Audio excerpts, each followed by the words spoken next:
ગુલાબબેન, ખરેખર તમે સાક્ષાત ભગવાન બનીને અમારા ઘરે આવ્યા છો. તમારો આભાર માનીએ એટલો ઓછો છે. બસ ભગવાનને જ પ્રાર્થના કે મારી કંકુઓ આમ જ સારી રહે.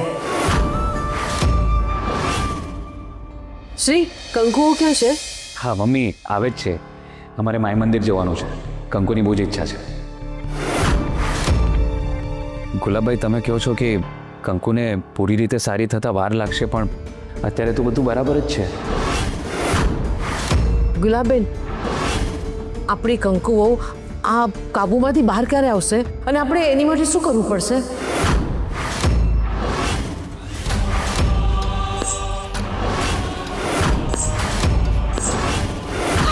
મમ્મી જો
કંકુ, કંકુ તું આ શું છે કંકુ?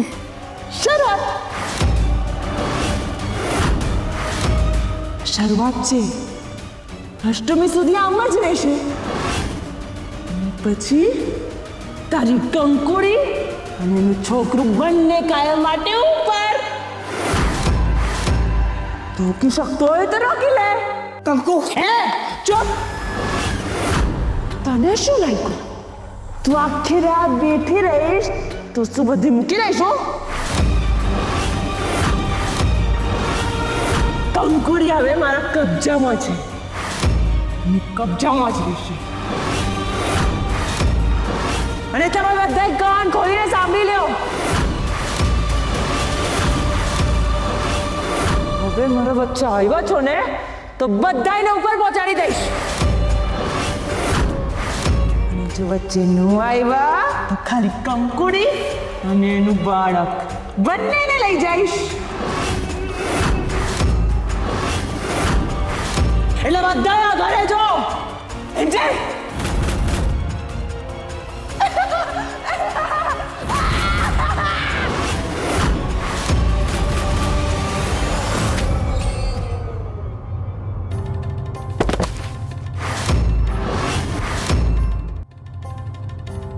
કંકુ, કંકુઓ, કંકુ ઉઠ. કંકુઓ!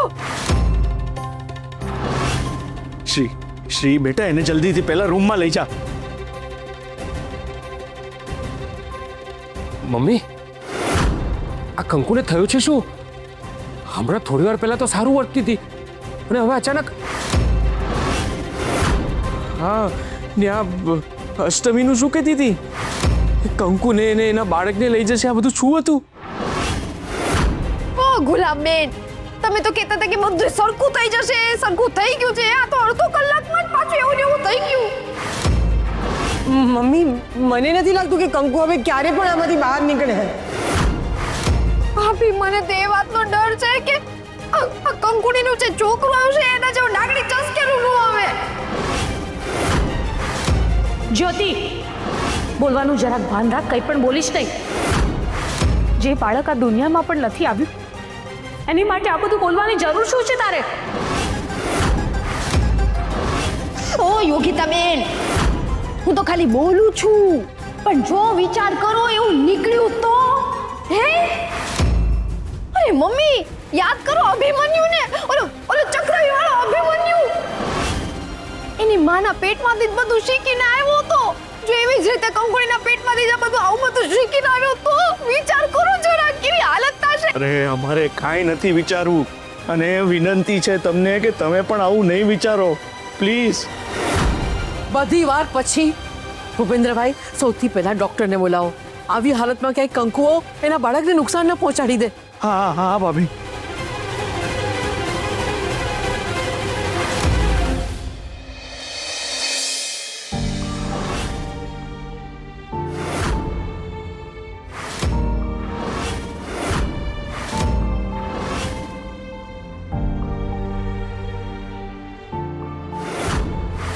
નસીબદાર છે કે ચિંતા જેવું કંઈ છે નહીં. મારું માનો તો આવી સિચ્યુએશનમાં કંકુને હોસ્પિટલમાં એડમિટ કરો એ જ એના માટે સારું છે. ત્યાં એને પૂરતું ધ્યાન રાખવામાં આવશે અને જરૂરી ટ્રીટમેન્ટ બધી જ તરત મળશે એને. ડૉક્ટર સાહેબ, એને ટ્રીટમેન્ટની નહીં, એને તાંત્રિકની જરૂર છે. નજર લાગી છે એને. આજના સાયન્સના સમયમાં પણ તમે આવી વાત પર વિશ્વાસ રાખો છો? કંકુને માનસિક બીમારી છે. શ્રી, પ્રેગ્નન્સી દરમિયાન કંકુનો જૂનો ટ્રોમા બહાર આવી ગયો છે, એટલે આવી રીતે વર્તન કરે છે. અને મેં તમને પહેલાં પણ કહ્યું હતું કે આવી સિચ્યુએશનમાં મૂડ સ્વિંગ્સ થયા કરશે. એની માત્રા વધી ગઈ છે. બાકી તમે ભણેલા ગણેલા છો, વિચારી જુઓ. ડૉક્ટર સાહેબ, ભણવા ગણવા સિવાય પણ એક દુનિયા હોય છે, અક્રમ દુનિયા. આજ સુધી એને કોઈ ઓળખી નથી શક્યું. જુઓ, આ બધું તો મને નથી ખબર, પણ કંકુની હાલત વધારે ને વધારે બગડે છે. યાદ રાખજો, હવેનું એક વીક એના માટે બહુ મહત્વનું છે.